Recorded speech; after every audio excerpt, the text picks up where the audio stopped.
So welcome to my another video. তো আজকে বেরিয়ে পড়েছি সকাল সকাল রেডি হয়ে। তো ভিডিও অন করা দা। হ্যাঁ, তোরা নাটক করিস না, তো দেরি হয়ে যাচ্ছে আমার। তোর সাথে কি সবাই আমরা নাটকই করি নাকি খালি?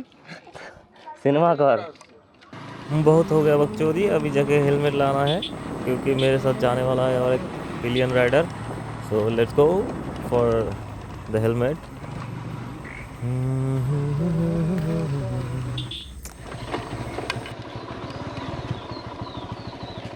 আসো।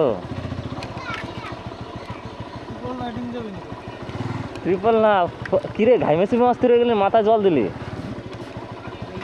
হ্যাঁ, উরি বাবা, বিদেশি লোক এদিকে এনে বাদাম দেবো।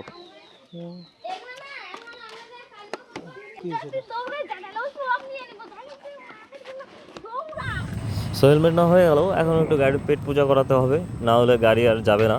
তো পেট ভরাই দিই গাড়িটা, তারপরে যাওয়া হবে। डग डग डग डग डग डग डग डग इतना पीते क्या बताए।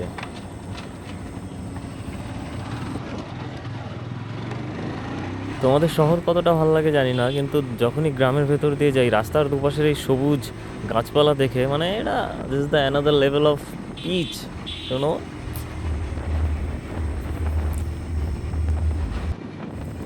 আর যখনই এই সাফসুতরা রাস্তাগুলো দেখি, তখনই মনে হয় যে আমি আর ওয়েস্ট বেঙ্গলে নেই, অন্য কোনো প্রদেশে, অন্য কোনো জায়গায় চলে আসছি। ভাই সাহেব, একটা আলাদা লেভেলের ফিলিংস আসে, মানে ইটস আ বিউটি। মানে দেখো ভাই, দেখো, just imagine how is the beauty of nature.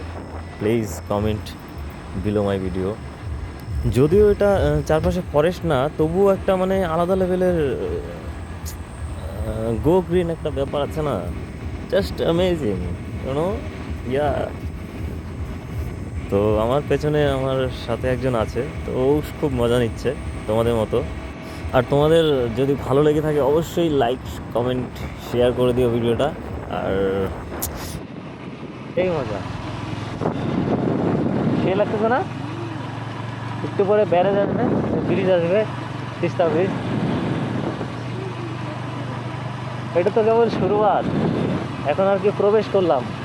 We are entering in this hill right now, we are entering in this hilly road. So now will be the moja. Okay, let's go. এত ভিড় কেন এখানে? ওই টাইগারের ওখানে photo তুলবা নাকি?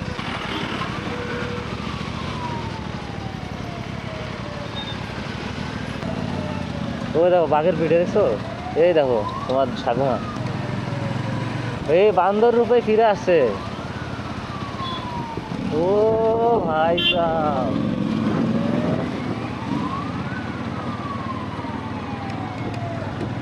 সেরা লাগতেছে। হ্যাঁ, ওয়াও।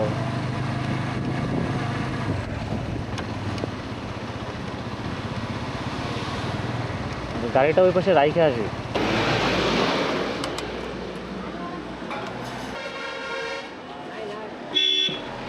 সো গাড়িটা রেখে আসলাম। তো এটা হচ্ছে সেই সেবকের কর্ণসেন ব্রিজ। তো এটা হচ্ছে তিস্তার উপরে, এখান থেকে আমাদের বাড়ি পর্যন্ত আরও দুটো ব্রিজ আছে। তো এটা হচ্ছে 3 number. So this is me Biswas, you know that also I am saying this. তো হয়ে গেল আমাদের ব্রিজ দেখা। এরপর চলে যাব আমরা, আজকে অ্যাকচুয়ালি যাব আমরা লামাহাট্টা, সেই জন্য বেরিয়ে পড়েছি। তো দেখি কি হয়। সেই প্ল্যান করে বাড়ি থেকে বেরিয়েছি, কিন্তু আস্তে আস্তে অনেকটা লেট হয়ে গেছে, 1টা পার। তো জানি না কি হবে, তাও যাচ্ছি। পাশে দেখো নদীটা, পাহাড়ের পাশে নদীটা, গা ঘেঁষে রাস্তাটা দিয়ে যাচ্ছি। It's amazing. ওপরে পাহাড়টা দেখো, একদম শুকনো পাথরে শুধু ভরা। ওয়াও। আর তোমাদের মধ্যে যদি কেউ লামাহাট্টা যেতে চাও, তাহলে একটা বাইকে, যদি তোমার বাইক 200 সিসির কম হয় তাহলে একটা বাইকে একজনই এসো, আর যদি 200 সিসির উপরে হয় তাহলে দুজন আসতে পারবে। কিউকি এখানে রাস্তা যা মানে একদম খাড়া, মানে এতটাই খাড়া। আমার 160 সিসির অ্যাপাচি দুজন মোটামুটি 110 কেজি ওয়েটের মতো হব দুজন মিলে, বাট গাড়ি টানতে পারছে না, বন্ধ হয়ে যাচ্ছে প্রায়, তাও কোনো মতে টেনে টুনে চালাচ্ছি। তো অবশ্যই তোমরা সেদিকটা ধ্যান রাখবে।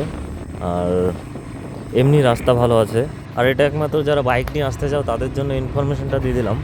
আর যারা ফোর হুইলারে আসবে তাদের জন্য তো কোনো ব্যাপার না। ও কুয়াশা দেখো ওদিকে।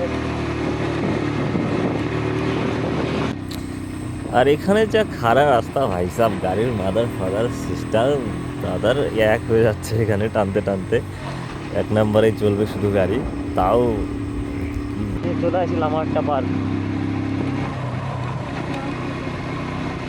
লামাহাট্টা, সো আমরা লামাহাট্টার এরিয়াতে প্রবেশ করেছি। এন্টার চলে আসছি। শীত লাগতেছে, হ্যাঁ ঠান্ডা লাগতেছে না? বাইকটা কোথায় রাখি? So this is the parking zone. You can park here your vehicle, scooty, bike, everything, four wheeler. So গাড়ি ফাড়ি পার্ক করে এখন যাব টিকিট কাউন্টারের দিকে। গিয়ে দেখি কি হাল। অনেকটা বেজে গেছে, মোটামুটি 4:30 বাজে। আর ভাই সাহ এখানে তো বন্ধ করে দিয়েছে। তো যে এখানের যে ইনচার্জে আছে দুজন ছিল, তো ওনাদেরকে বললাম, খুব রিকোয়েস্ট করলাম। তো 4:30টার পর বলে কোনো টিকিট দেয় না, আর 5টার মধ্যে পার্ক বন্ধ হয়ে যায়। তো কিচ্ছু করার নেই, অনেক রিকোয়েস্ট করার পরেও বললাম যে আমরা জলপাইগুড়ির থেকে আসছি, তবুও আমাদেরকে ঢুকতে দেয়নি। এখান থেকেই দেখতে হবে ইলামাহাটটা। তো ভেতরে খুব সুন্দর জায়গা, মানে কি বলবো, এতটা মানে মাথাটা নষ্ট হয়ে গেল। এত দূর থেকে আসলাম কষ্ট করে, কোনো কিচ্ছু হলো না, মানে ঢুকতে তো দিলই না, এত রিকোয়েস্ট করলাম, শিট। তো তোমরা যদি কেউ আসো এখানে, অবশ্যই মোটামুটি তোমরা 4টের আগে পৌঁছে যেতে হবে, কারণ 4:30টার সময় টিকিট দেওয়া বন্ধ করে দেয়। এই 4:30টার থেকে 5 মিনিট কম ছিল, তাও আমাদেরকে টিকিট দেয়নি। তো কিচ্ছু করার নেই, তোমরা যদি আসো অবশ্যই 4টের আগে পৌঁছবে। আগে আসলে তো আরও ভালো, তোমাদের ঘোরার টাইমটা বেশি পেয়ে যাবে। মোটামুটি 2টোর মধ্যে আসলে একদম পারফেক্ট হয়। তো সকাল সকাল বেরোতে হবে। আমাদের আসতে মোটামুটি 4 ঘন্টার মতো সময় লেগেছে জলপাইগুড়ি থেকে এখানে আসতে, কেউ কি মাঝখানে অনেক ট্রাফিক ছিল। আর একটা সেফটি নিয়ে কথা, তোমাদের যদিও মনে হতে পারে যে পাহাড়ে ওঠার থেকে নামাটা খুবই সোজা, কিন্তু আমি বলবো পাহাড়ে যতটুকু গাড়ি চালিয়ে এক্সপিরিয়েন্স আছে, তো বলবো যে ওঠার থেকে নামাটা খুবই কঠিন। তুমি 30-এর বেশি, 30 তো ম্যাক্সিমাম বলে দিলাম, মোটামুটি 25-26-এর বেশি স্পিডে নামতে পারবে না। আর তোমাকে অবশ্যই ইঞ্জিন ব্রেকিং করে নামতে হবে। अभी क्या है, मंजिल तो देखा ही नहीं, तो सफ़र का ही मज़ा लेना पड़ेगा। तुम लोग भी ऐसा ही करो कुछ। अभी क्या करे, किस्मत ख़राब हो तो कुछ भी हो सकता है, नेक्स्ट टाइम होगा। আর ভিডিওটা বেশি বড় করব না, যেতে অনেকটা সময় লাগবে। আশা করি রাস্তা ফাঁকাই থাকবে, বেশি ট্রাফিক থাকবে না। আর এই পর্যন্ত ভিডিওটা যদি তোমরা দেখতে দেখতে চলেই আসো, তাহলে অবশ্যই লাইক, শেয়ার, কমেন্ট করে দিও। আর সাপোর্ট করার জন্য তোমাদের সকলকে ধন্যবাদ, অসংখ্য ধন্যবাদ, থ্যাংক ইউ। আর কি বলবো, দেখতে থাকো, দেখা হবে নেক্সট আরেকটা অন্য ভিডিওতে। আশা করি ভিডিওটা ভালোই লেগেছে, আর পরবর্তী ভিডিওগুলোও ভালো করার চেষ্টা করব। আর যদি কোনো ভুল ত্রুটি বা তোমাদের যদি মনে হয় সাজেশন দেওয়ার থাকে ভিডিওটা আরেকটু এরকম করলে বা আরেকটু ওরকম করলে ভালো হবে, তো সেগুলো বলে দিও নিচে, কারণ ভিডিওটা তোমাদের জন্যই করা। তোমাদের যতটা পারি আমি স্যাটিসফ্যাকশন দেওয়ার চেষ্টা করব ভিডিওর মাধ্যমে। তো লেটস গো, तब तक के लिए इजाज़त दो, good bye, tata, and a big thank you for everyone.